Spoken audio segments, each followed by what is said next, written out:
परिचालय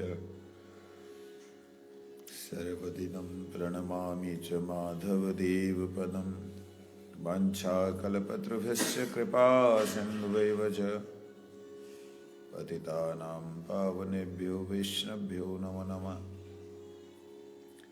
नमो महावदन्याय कृष्णप्रेमप्रदायते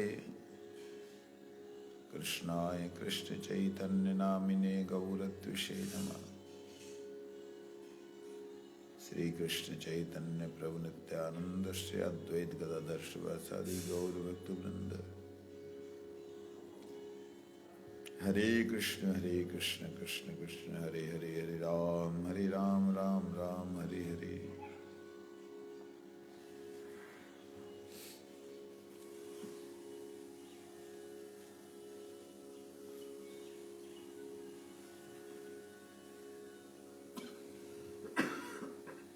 हम लोग जैव धर्म श्रवण कर रहे हैं।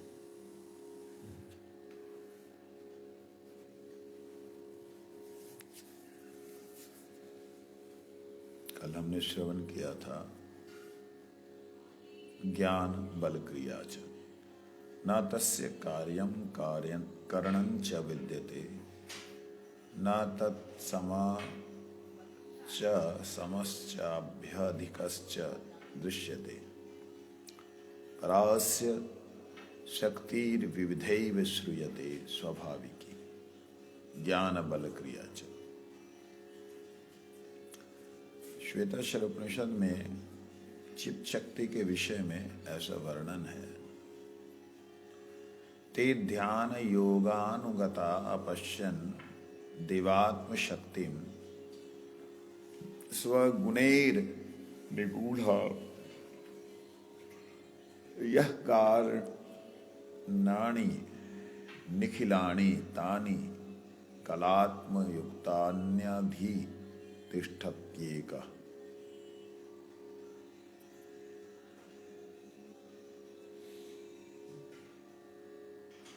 यह कहते हैं भगवान की अनंत शक्तियां हैं। 14वां अध्याय 244 नंबर पेज। कहते हैं कि भगवान के अनंत शक्तियां, उनमें से 3 मुख्य है। पराशक्ति,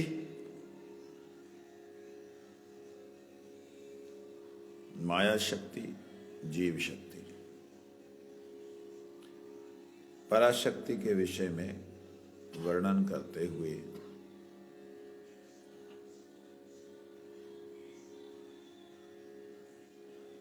क्या बोल रहे हैं? तत्वज्ञ ऋषियों ने समाधि योग में स्थित होकर परब्रह्म के गुणों से विभावित होकर उनके गुणों के द्वारा उन भगवान के अत्यंत रहस्यपूर्ण दिव्य एवं स्वकीय स्वरूपभूत शक्तियों का साक्षात्कार किया, जो निखिल कारण समूह के एवं जीव प्रकृति काल और कर्म के एकमात्र अधिष्ठाता और नियामक हैं।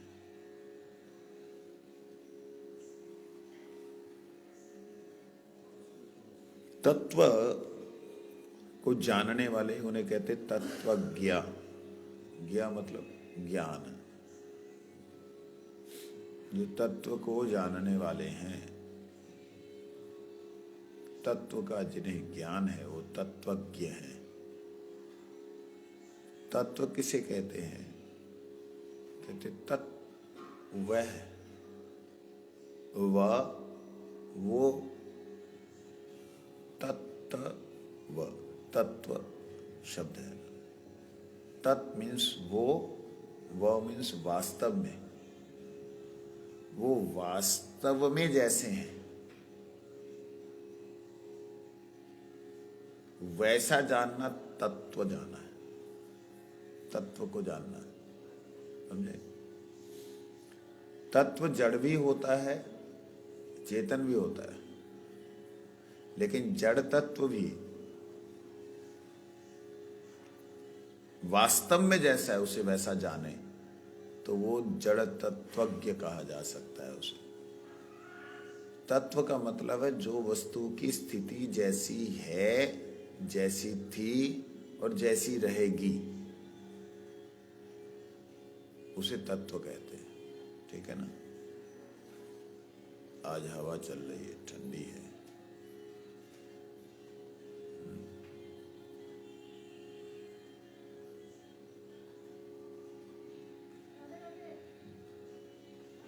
रहन दो माता जी, পরে ঝগড়া করবে, থাক এখানে আসে, কি দরকার আছে? আপনারা এগিয়ে এসে যান, একটু সামনে বসে যান, তাহলে বুঝতে পারবেন।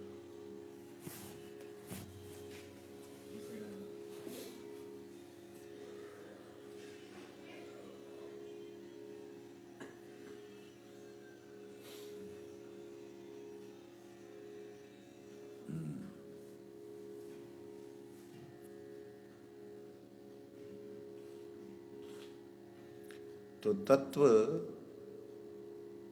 कैसा भी है, वो वास्तव अगर है तभी वो तत्व है। अगर वो अवास्तव है तो उसे तत्व नहीं कहते। जैसे छाया, ये अवास्तव है। प्रकाश तत्व है, प्रकाश वास्तव में है, छाया वास्तव में नहीं। समझे नहीं? ऐसे ही टेम्परेचर को बोलते हैं। ठंडक नाम की कोई वस्तु है ही नहीं।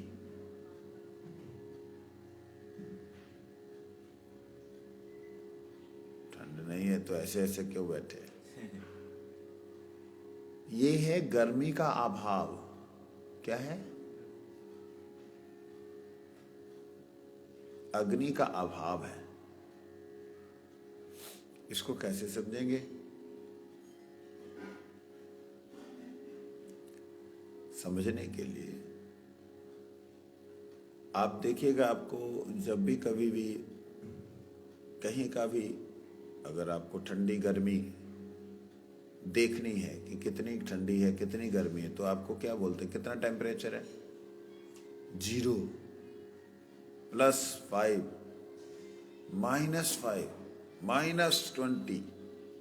क्या ढूंढ रहे हैं? कितना गर्मी है? -20 गर्मी, मतलब है गर्मी थोड़ी ढूंढ रहे। तो वहां माइनस कहने का मतलब भी यही है कि वास्तविकता में ताप का अभाव ही ठंडक है। वास्तविकता में ज्ञान का अभाव ही अज्ञान है। ज्ञान तत्व वस्तु है, ताप अग्नि का तत्व वस्तु है। तो कहते ऐसे तत्वज्ञ ऋषि। तो ये कौन से तत्वज्ञ ऋषियों के बारे में बोल रहे हैं? कहते उस तत्व मतलब वह, उसके बारे में बोल रहे हैं। इस संसार के विषय में नहीं बोल रहे, उसके बारे में। वो वास्तव में जैसा है उसको जानने वाले ऋषि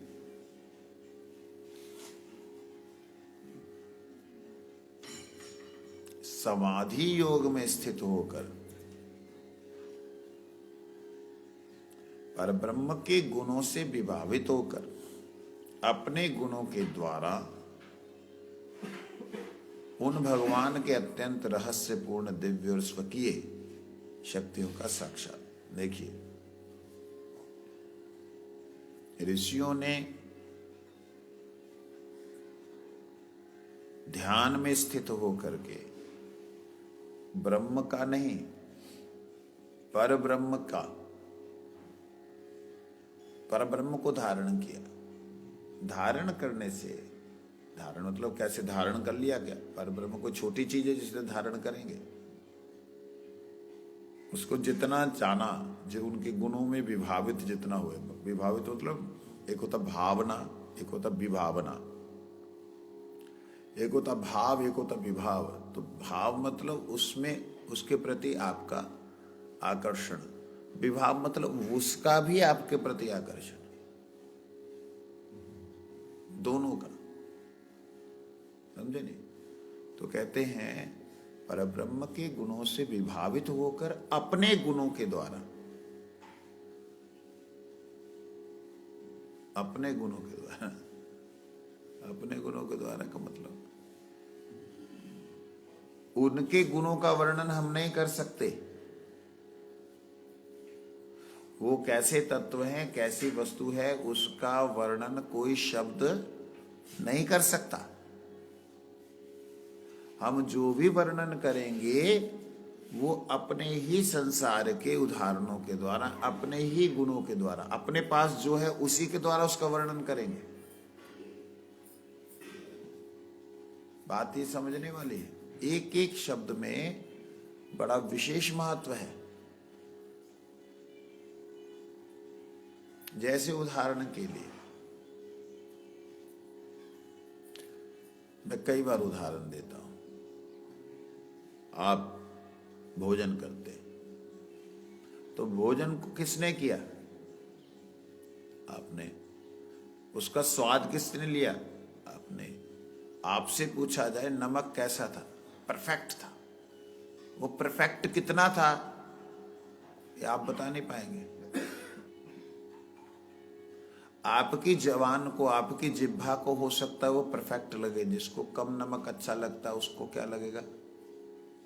ज्यादा नमक था। और जिसको ज्यादा नमक चाहिए उसको क्या लगेगा?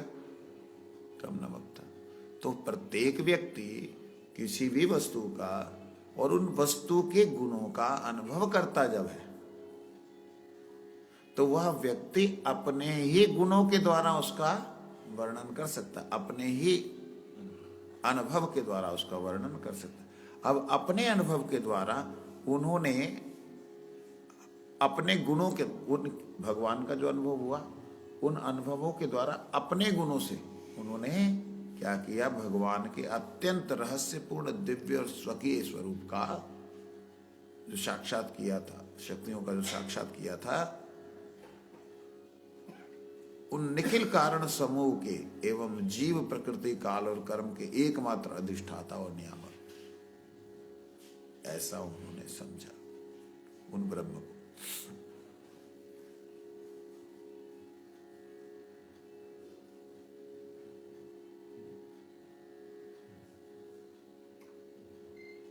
वाह। मैं एक दिन सोच रहा था कि हमें छोटी सी चीज जिसको पकड़ के खाते हैं उसी का ही नहीं वर्णन कर सकते, और जिसे पकड़ा नहीं जा सकता, जो केवल उनकी कृपा के द्वारा ही अनुभव गम्य है, उसको कैसे समझेंगे? उसको कैसे समझेंगे? उसका कोई उपाय है? समझ सकते हो? ये तो उनकी कृपा से जो समझा बस वही समझा, ऐसी ही अवस्था है। गूंगे को सपना भयो तड़फ रहो दिन रात, का कहूं कैसे कहूं अपने मन की बात। गूंगा जो है उसको सपना हुआ, बोल नहीं सकता बेचारा, सपना हुआ बड़ा सुंदर, सवेरे उठा और बोलने लगा। क्या बोलेगा?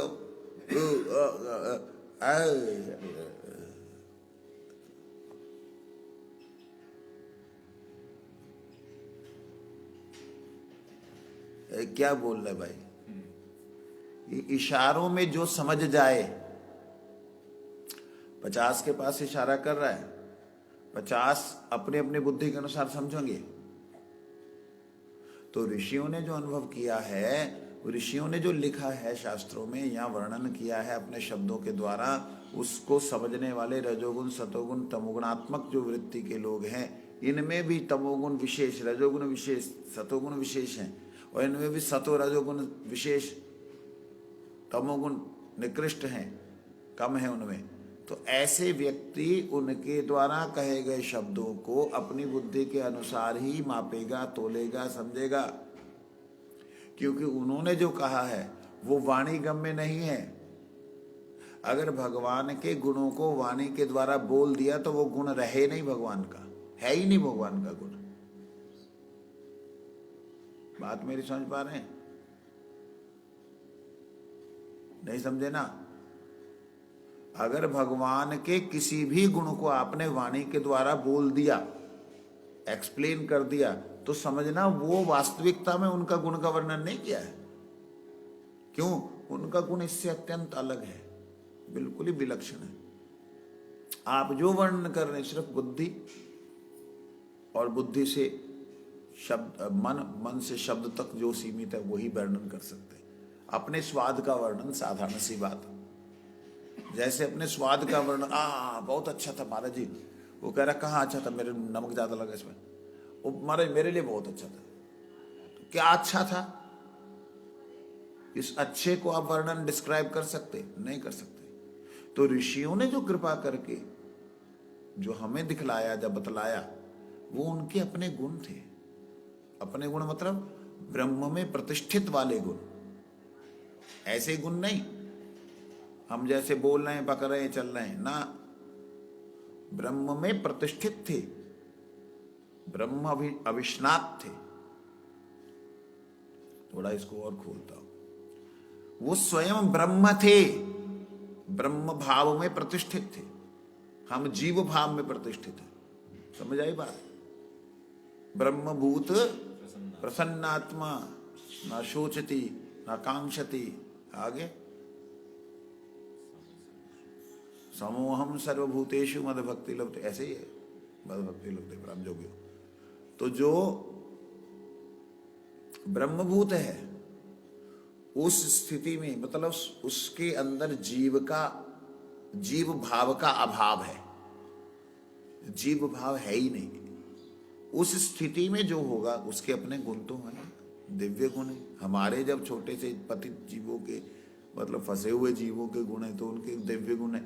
उन दिव्य गुणों के द्वारा, ध्यान दीजिएगा, दिव्य गुणों के द्वारा उन परम दिव्य तत्व का उन्होंने जो वर्णन किया है हमारी बुद्धि गोचर नहीं हो सकता। हम लोग जो समझ रहे हैं केवल मात्र अपनी बुद्धि के अनुसार समझ रहे हैं। उन्होंने जो बतलाया वो दिव्य गुणों को बतलाया। बात इसको समझ के आगे चलते हैं, चले।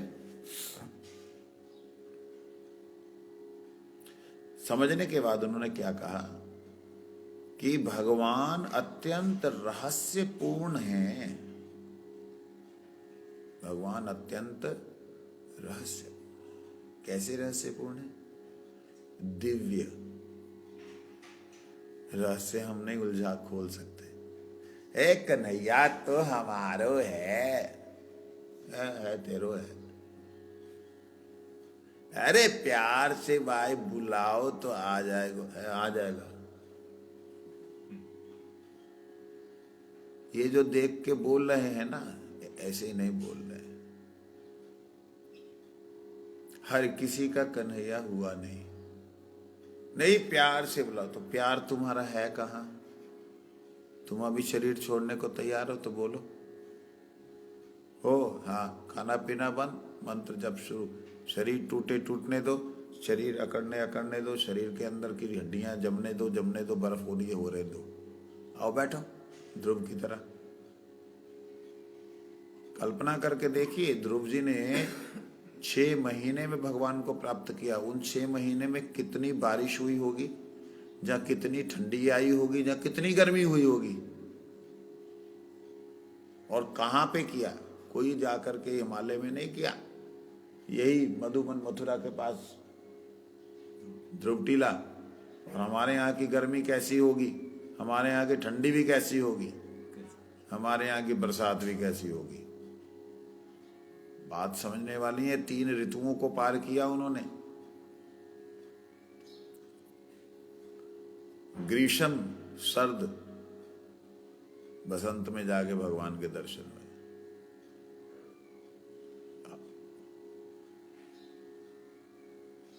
जो भी है, मतलब 6 महीने उनका जो अनुभव है, उनके जो शब्द हैं,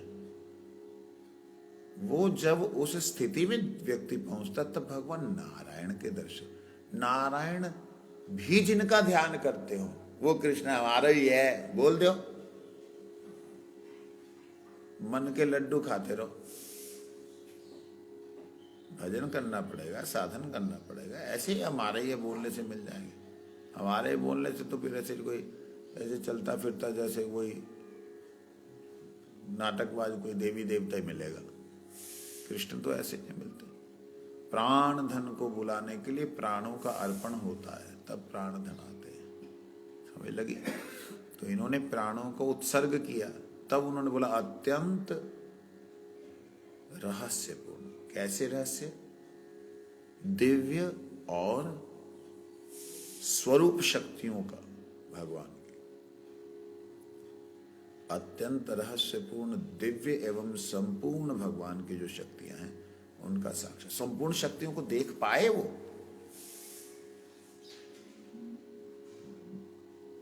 भगवान भी मेरे को लगता है, हालांकि युक्ति युक्त बात नहीं जो मैं बोल रहा हूं, लेकिन लगता है मुझे भगवान भी अपनी शक्तियों को पूर्ण रूप से नहीं देख सकते।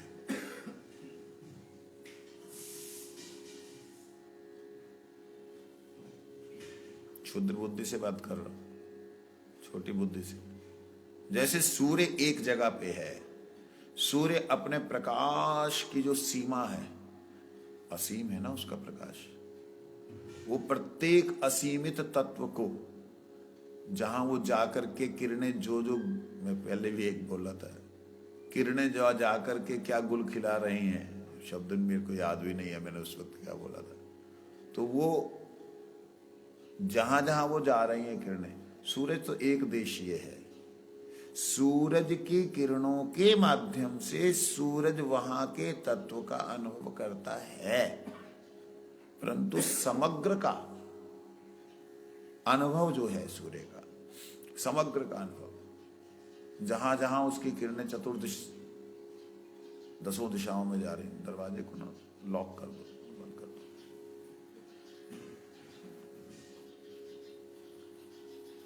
आज थोड़ी हवा चल रही है,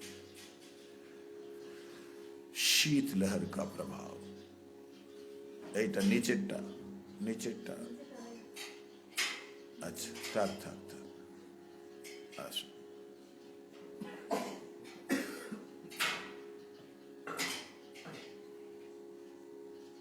হয়েছে হয়েছে হয়েছে।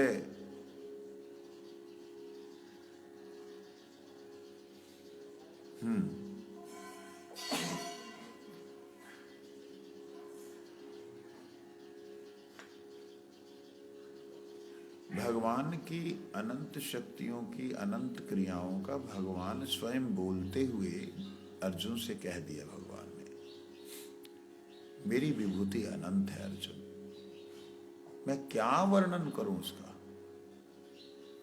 और क्या कर भी सकते हैं। सोचने वाली बात। जीव के समर्थता के अनुसार जीव ने अपनी क्षमता के अनुसार संपूर्ण दर्शन किया। ये बातें समझना होगा। जिन ऋषियों ने अपनी क्षमता के अनुसार संपूर्ण रूप से ओतप्रोत देखा, उन्होंने 3 शक्तियां बोल दी, और अनंत शक्ति है 3 बोल दी, और उसको बोलते संपूर्ण। मैं तो संपूर्ण इसमें बोलते यह कारणानि निखिलानि, जो कारण स्वरूप है, समस्त निखिलानि, समस्त निखिल के कारण स्वरूप है। तानि कलात्म युक्ता अन्यधिष्ठित एक। उन्होंने उनको क्या कहा, शक्तियों को, जीव प्रकृति काल और कर्म के एकमात्र वो अधिष्ठाता है और नियामक है।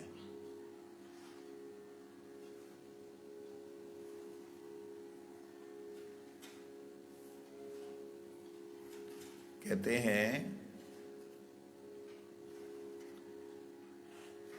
जीव के विषय में, अजामेकं लोहित शुक्ल कृष्णाम बह्नी प्रजा सृज्यमानां स्वरूपः अजो हैको युष्माणो अनुष्येते जहात्येनां भुक्तभोजम् अजोन्या।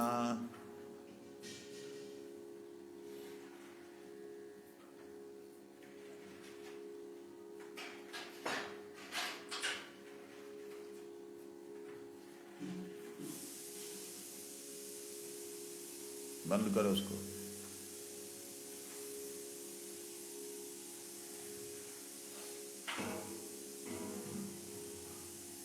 सफेद, लाल और काले रंग की अर्थात रज, सत्व एवं तम, इन तीन गुणों से युक्त बहुत से भूत समुदायों को प्रकाशित करने वाली स्वरूपा अर्थात भगवान के समान अजा अजन्मा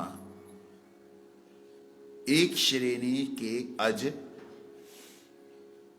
अज्ञानी जीव भजन करते हैं, परंतु दूसरे श्रेणी के अज अज्ञानी ज्ञानी जीव पुरुष उस भोगी हुई प्रकृति का संपूर्ण रूप से त्याग कर देते हैं।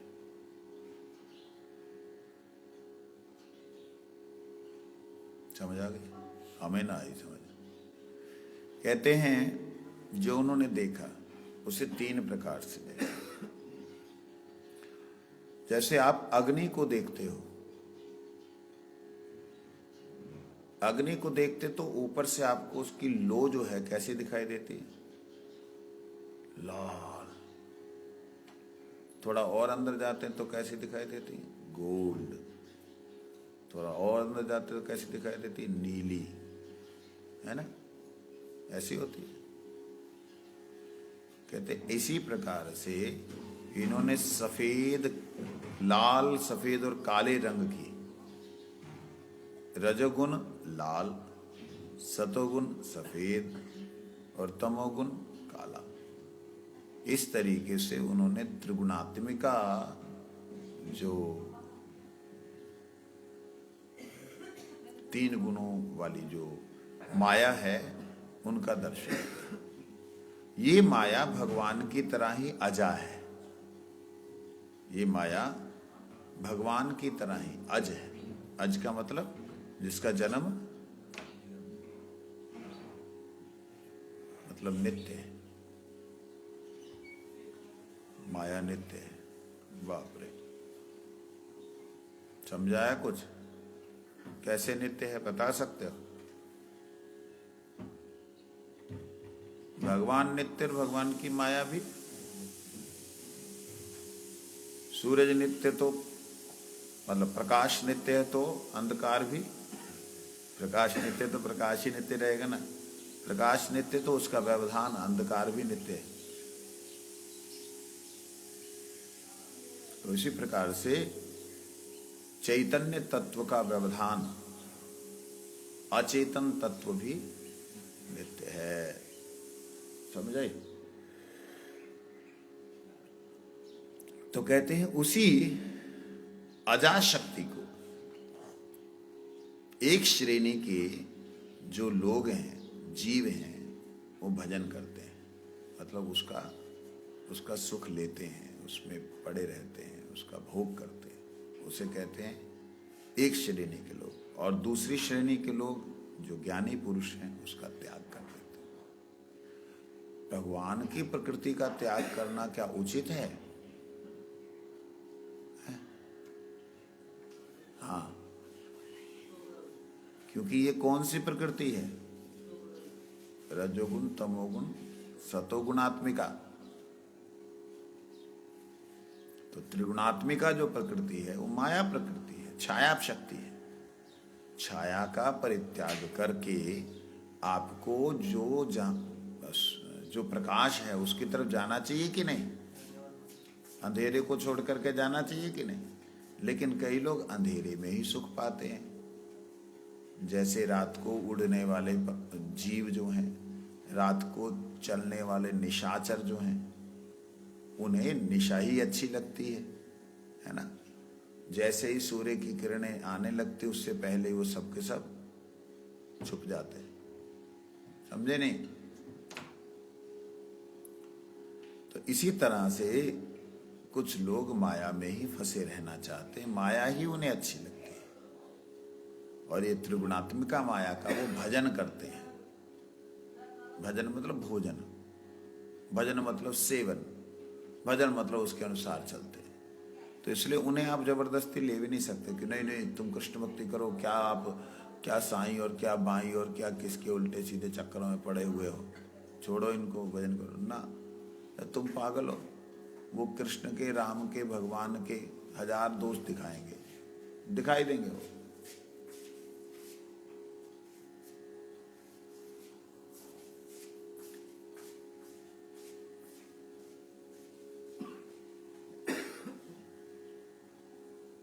आगे कहते हैं चतुर्थ श्लोक, उसे बंद भी करना होता है।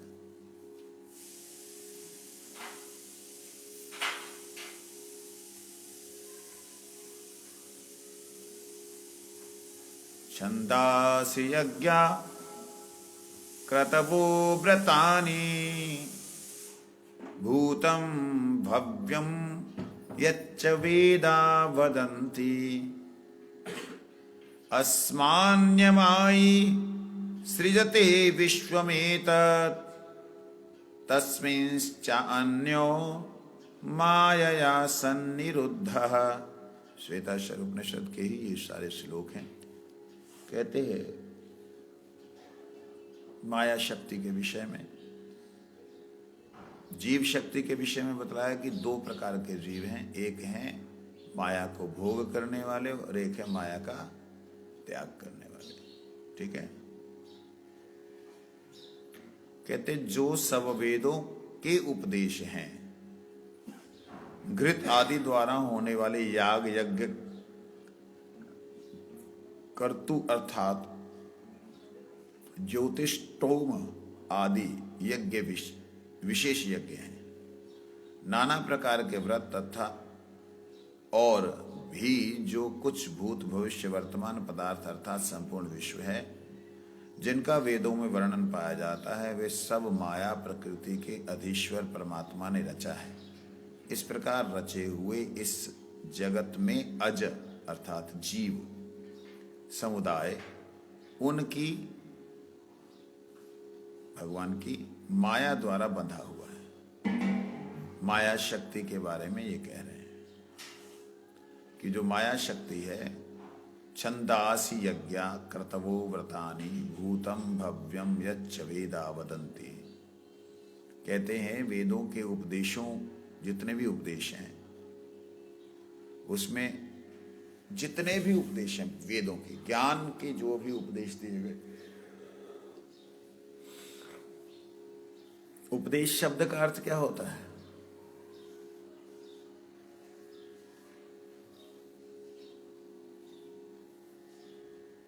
उप मतलब होता है नजदीक, उप मतलब होता है श्रेष्ठ, उप का मतलब नजदीक होता है, उप का मतलब श्रेष्ठ होता है, और देश का मतलब है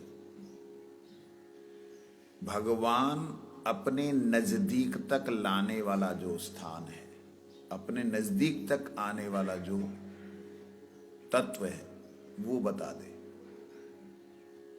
देश मतलब स्थान, स्थान नजदीक का स्थान, भगवान के नजदीक जाने वाला जो स्थान है वही उपदेश है।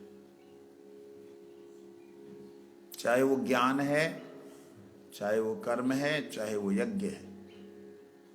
समझ आई बात? निषद मतलब होता है वही लेके आने वाला, उपदेश मतलब स्थान, निषद मतलब बैठना, उप मतलब नजदीक भगवान के पास, निषद मतलब बैठना। उपनिषद का मतलब होता है निषेध, ऊपर जाने के लिए, भगवान के पास पहुंचने के लिए जो निषेध है, जो नहीं करना है, वही उपनिषद है। उपनिषद का मतलब फिर उपदेश भी होता है। समझ लगी? तो उपदेश कहते हैं वेदों के जितने उपदेश हैं घी आदि से होने वाले जितने यज्ञ हैं उसमें कर्तु अर्थात ज्योतिष्ठ होम आदि विशेष यज्ञ। ज्योतिष्ठ होम का मतलब होता है, एक तो होता है अग्नि यज्ञ, एक होता है ज्योति यज्ञ। दो तरह की ज्योति, एक तो आप ज्योति दीपक जला के, एक तो अग्नि का हो गया, एक जो ज्योति प्रकाश ब्रह्म, उस ब्रह्म ज्योति का यज्ञ। जो ब्रह्म ज्योति है अनंत ब्रह्मांडों में व्याप्त है, उस ज्योति का यज्ञ। कैसा है वो ज्योति का यज्ञ?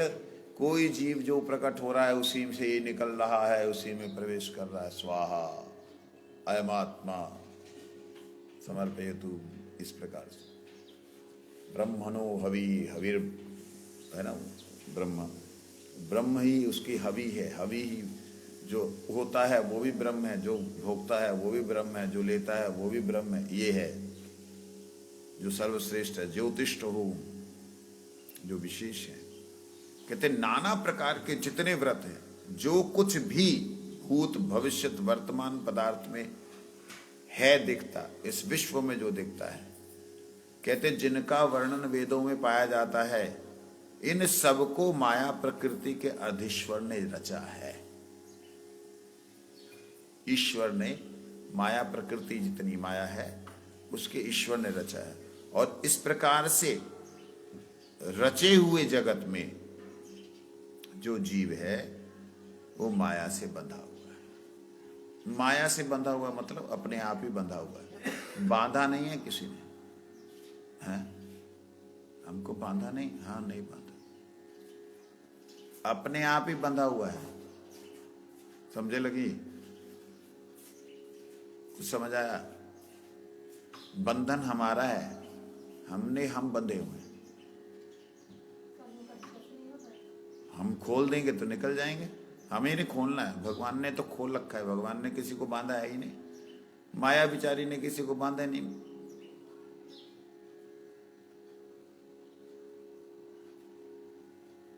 हमने ही अपने एक के बाद एक के बाद एक, एक के बाद एक रिश्ते बनाए, हमने बनाए, थोड़ी माया ने बनाए।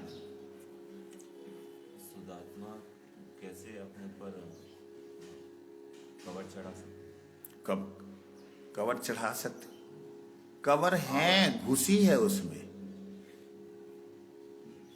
माया खुद घुसी है। एक दृष्टि ये भी तो है कि इसको पैक करके रखा है, तभी तो वो यहाँ है, नहीं तो मुक्त होती तो चली जाती। तो मुक्त जब होगी, जिस दिन सोचे कि मैं मुक्त हूं, जिस दिन सोचे कि मेरे प्रभु जो है मेरे मालिक हैं, उसी दिन मुक्त है।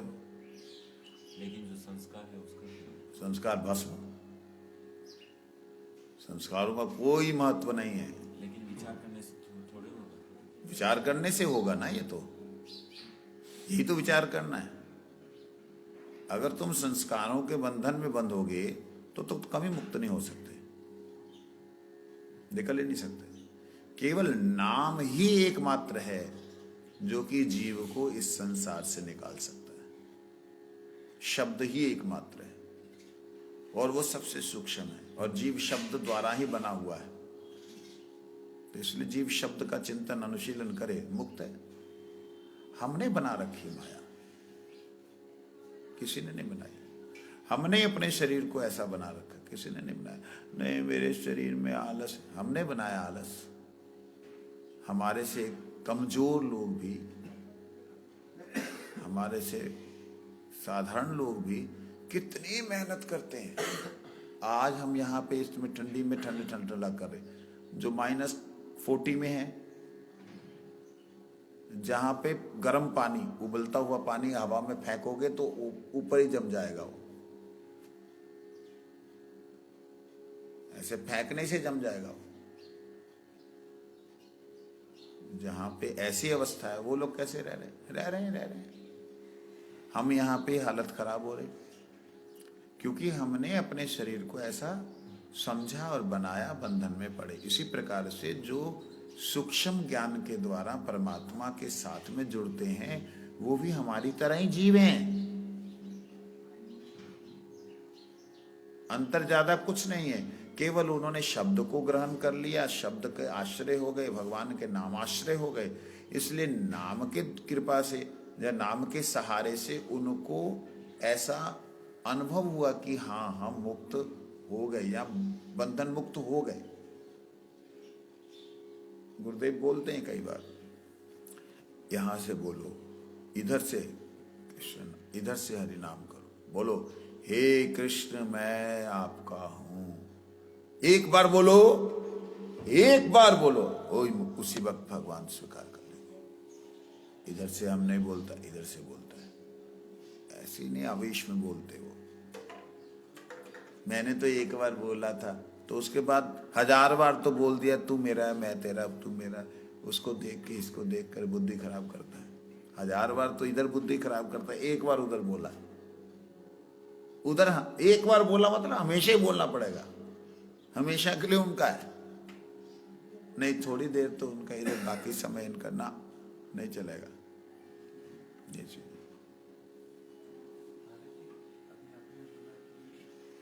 भगवान ने माया प्रकृति को, जब माया मतलब जैसे जीव है जो माया में रहता तो माया को भी हेल्प करना चाहिए।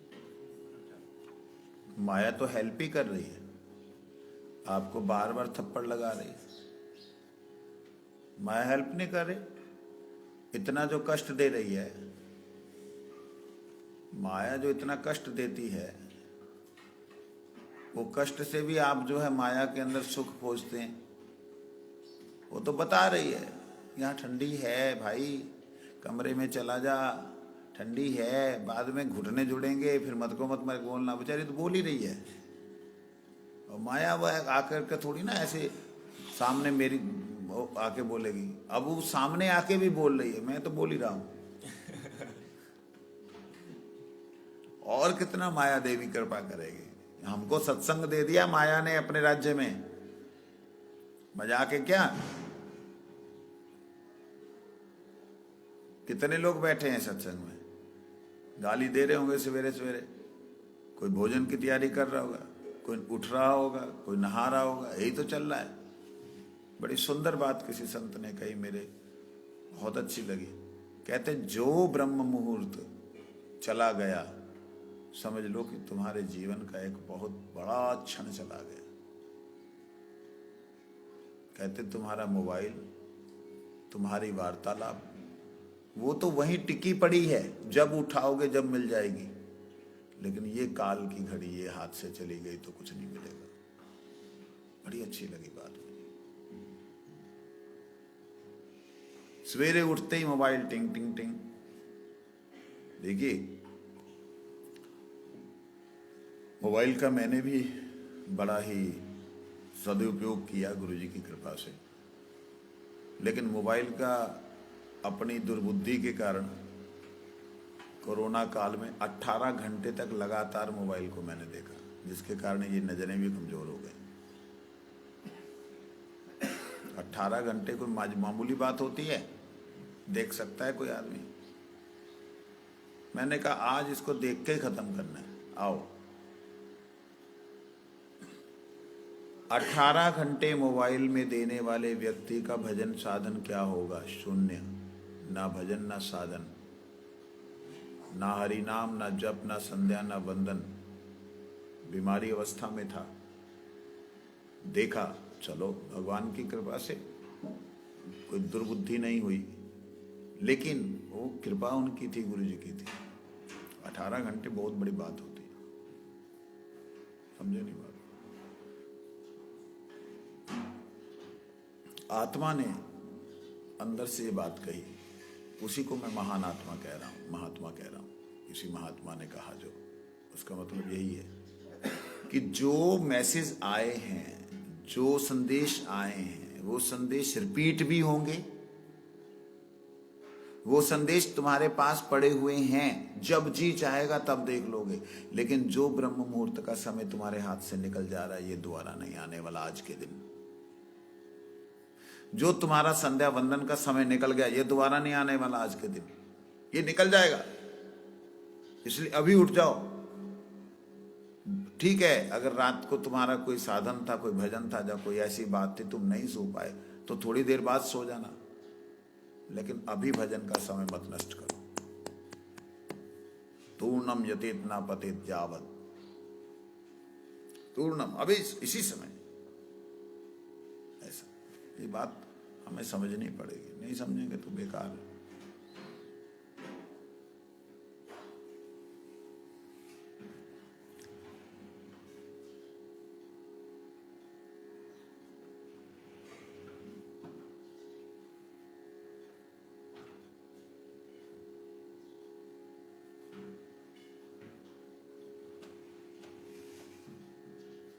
देखिए प्रश्न क्या किया था, आपको याद है? वज्रनाथ जी ने एक प्रश्न किया था, लुप्त शक्ति जो है वो ब्रह्म अवस्था है।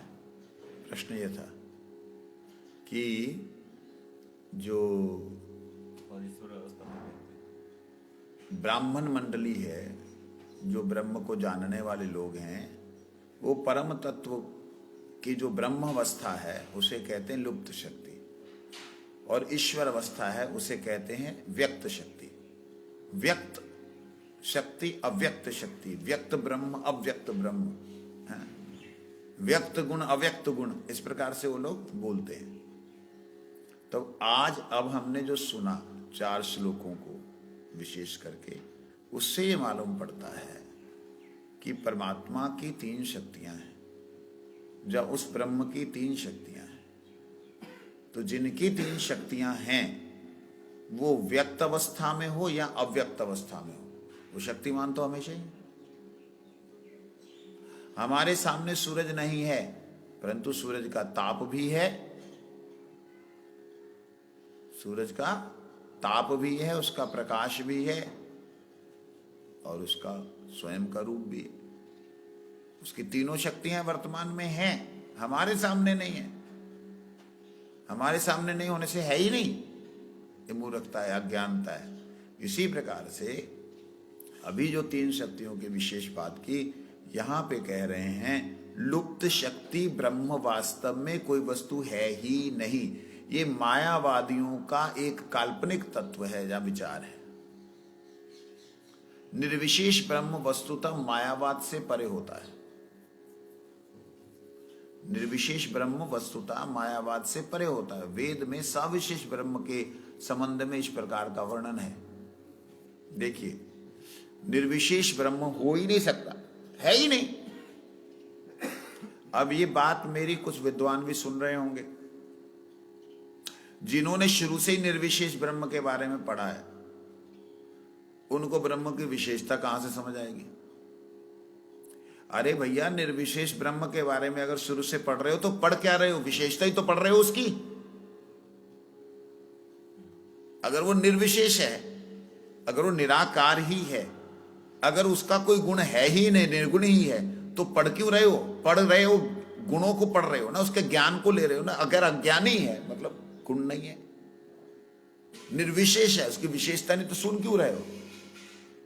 कोई विशेषहीन तत्व के विषय में आप सुनोगे, और विशेषहीन तत्व के विषय में कोई बोलेगा क्या? महत्व ही नहीं है किसी का। तो इसलिए ये उनकी कोरी कल्पना है। इसको थोड़ा सा संक्षेप में बोल दो। सविशेष ब्रह्म, निर्विशेष ब्रह्म, ठीक है, और लुप्त शक्ति ब्रह्म और व्यक्त शक्ति ब्रह्म, ये केवल कोरी कल्पना है। लुप्त शक्ति ब्रह्म तत्व नाम का है ही नहीं कोई तत्व। निर्विशेष ब्रह्म का नाम का कोई तत्व है ही नहीं।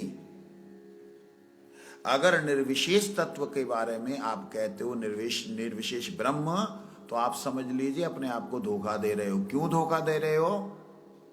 निर्गुण ब्रह्म अगर कह रहे हो, वेद में वचन आया है, क्यों है उसको आगे समझना पड़ेगा। निर्विशेष बोल रहे हो, निर्गुण बोल रहे हो, भैया जिसका गुण नहीं तो उसके बारे में क्या सुन रहे हो? जिसका नहीं गुण उसको क्यों रहे हो सुन? जिसकी नहीं विशेषता है, उसके लिए फिर काहे को बैठे हो यहां भैया?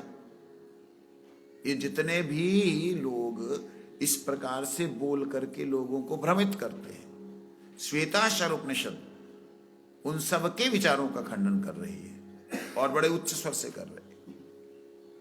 क्या कहती?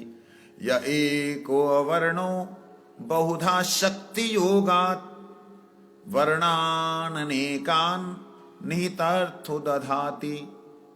कहते हैं जो एक वर्ण एक रंग के होकर के भी अपने विविध शक्तियों के प्रभाव और भावों से विविध रंग धारण करते हैं,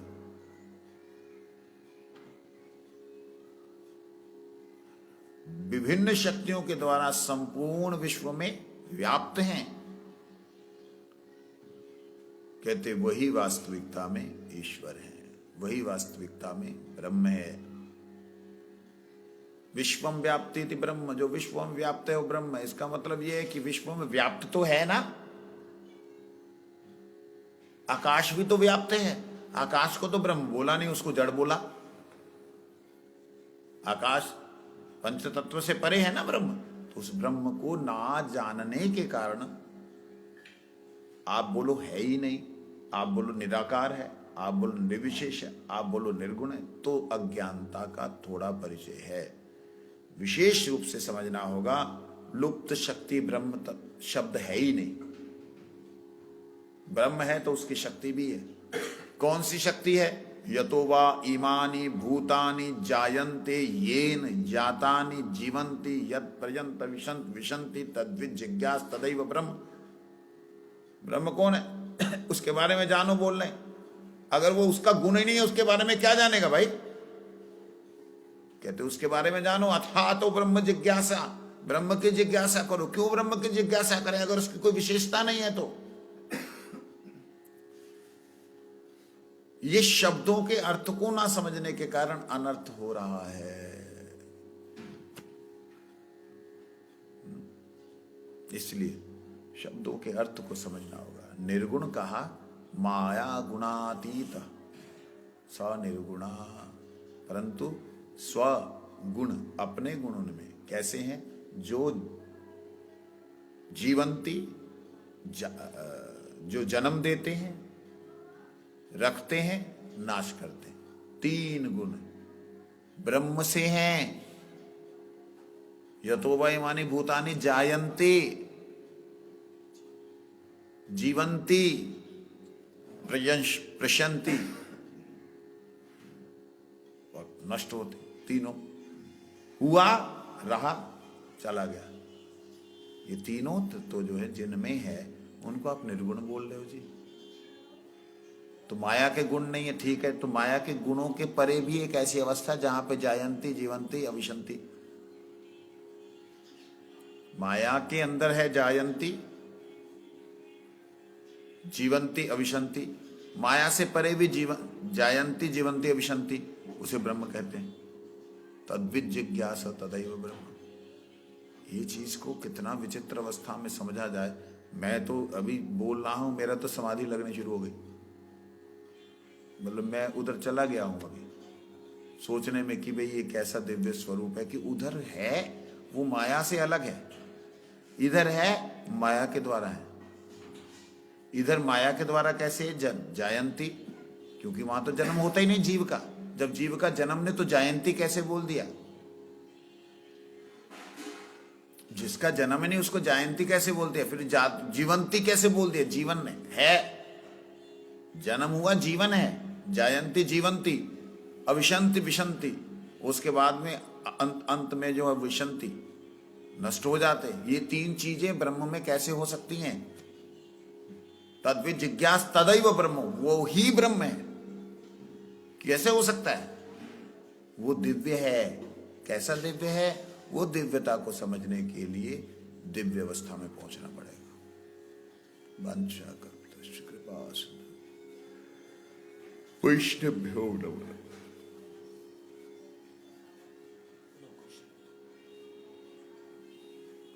उसको जो है